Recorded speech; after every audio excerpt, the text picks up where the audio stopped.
আকাশবাণী কলকাতা জেলার চিঠি মালদা থেকে পাঠিয়েছেন আমাদের সংবাদদাতা সহেলী মুখোপাধ্যায়। ভোট পর্ব শেষ হতেই আবারও ভিন রাজ্যের পথে পাড়ি দিচ্ছেন হাজার হাজার পরিযায়ী শ্রমিক। মালদা টাউন স্টেশনে শ্রমিকদের উপচে পড়া ভিড়। কেউ যাচ্ছেন মহারাষ্ট্র, কেউ কেরালা, কেউ আবার পাড়ি দিচ্ছেন হায়দ্রাবাদ, রাজস্থান বা কর্ণাটকের বেঙ্গালুরুতে।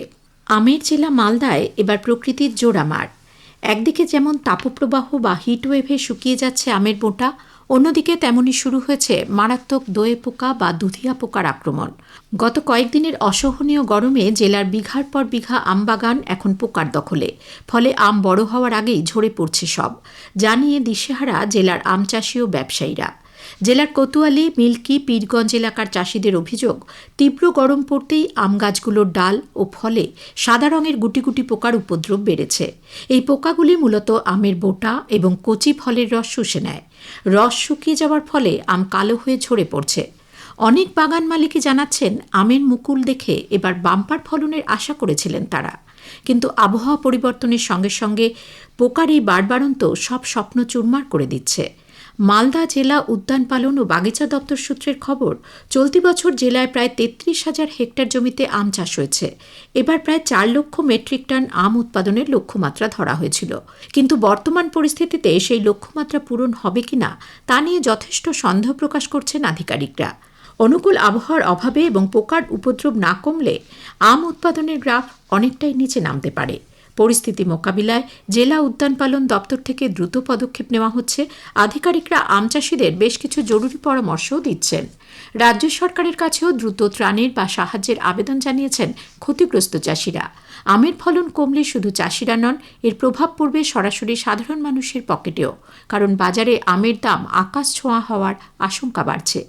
পাশাপাশি এবছর লিচুর ফলনেও জোর ধাক্কা লেগেছে।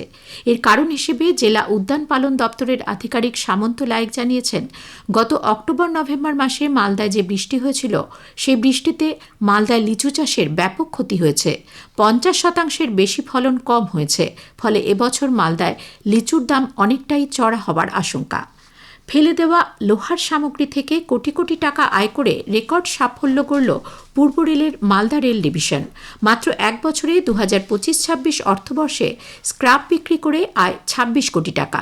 রেল কর্তৃপক্ষ সূত্রে জানা গেছে, এই অর্থবর্ষে বিক্রি হওয়া মোট 6076.83 মেট্রিক টন স্ক্র্যাপের মধ্যে পিওএ স্ক্র্যাপ, স্ক্র্যাপ রেল এবং অন্য সামগ্রী রয়েছে। মালদা রেল ডিভিশনের বিভাগীয় রেলওয়ে ম্যানেজার মনীশ কুমার গুপ্তা এবং senior divisional material manager Moses নাগের নেতৃত্বে মেটেরিয়ালস ম্যানেজমেন্ট টিম নির্ধারিত লক্ষ্যমাত্রা ছাড়িয়ে এই সাফল্য পেয়েছে। গত 2024-25 অর্থবর্ষে যেখানে আয় ছিল 23 কোটি টাকা, সেখানে চলতি বছরে তা উল্লেখযোগ্যভাবে বৃদ্ধি পেয়েছে। এর মূল লক্ষ্য রেল সম্পদের সর্বোত্তম ব্যবহার নিশ্চিত করা, রেল প্রাঙ্গণের পরিচ্ছন্নতা বজায় রাখা এবং পরিবেশ বান্ধব ব্যবস্থাপনা গড়ে তোলা। ইতিহাসে সমৃদ্ধ প্রাচীন গৌরনগরীর বুকে আজও দাঁড়িয়ে রয়েছে রহস্যে ঘেরা দুটি প্রাচীন স্তম্ভ। স্থানীয়দের কাছে এগুলি পরিচিত হাতিবাঁধা থাম নামে। তবে এই স্তম্ভগুলির প্রকৃত ইতিহাস নিয়ে রয়েছে নানা মতভেদ ও কৌতূহল। স্থানীয়দের মতে একসময় গৌড়ের শাসকরা এই দুই স্তম্ভে তাদের হাতি বেঁধে রাখতেন। সেই কারণেই এলাকায় এটি হাতিবাঁধা থাম নামেই পরিচিত।